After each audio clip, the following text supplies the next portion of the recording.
السلام عليكم. لا تنسوا الاعجاب بالفيديو والاشتراك في القناة تشجيعا لنا لنستمر بنشر المزيد إن شاء الله. C'est une mauvaise nouvelle pour la haute saison des produits électroniques. Plusieurs usines chinoises arrêtent leur production, provoquant une onde de choc chez les fournisseurs mondiaux. La raison, des restrictions d'énergie. Je n'ai jamais entendu ça auparavant, c'est fou. Charissa Rubé est la fondatrice d'un fabricant de caméras, Dakota Micro, l'une des nombreuses entreprises américaines touchées par les coupures. Mais la Chine elle-même est la plus durement touchée.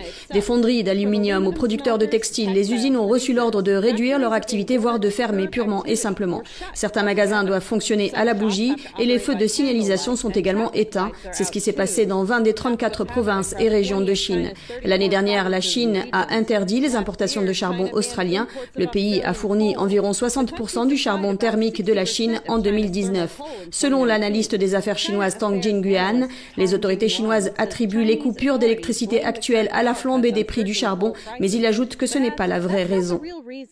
Le manque d'électricité à cause de la pénurie de charbon n'est vraiment qu'un élément déclencheur. La vraie raison derrière ces mesures est que le Parti communiste chinois a utilisé ce déclencheur, puis a ajouté à dessein une sorte de décret pour se débarrasser de ce qu'il pense être une capacité excédentaire ou des industries bas de gamme. Pendant des décennies, la Chine a été considérée comme l'usine du monde, produisant des biens pour les pays consommateurs riches du monde, dont les États-Unis en premier plan, mais aujourd'hui, Pékin n'en veut plus.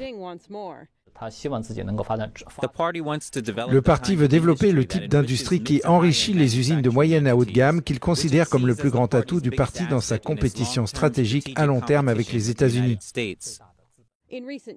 Ces dernières années, la Chine a vu se développer de nouvelles infrastructures, notamment la construction du réseau 5G, l'intelligence artificielle et les centres de données. Ils sont inclus dans le plan de développement futur de Pékin. L'industrie du big data et de la surveillance numérique a aidé Pékin à collecter des données et des informations en masse sur les citoyens chinois. Mais pourquoi Pékin n'augmente-t-il pas simplement les prix de l'électricité? Selon Tang, c'est parce que le prix est directement lié aux moyens de subsistance des gens. S'il est affecté à grande échelle, cela peut entraîner des problèmes de stabilité pour Pékin, qu'ils soient sociétaux ou politiques.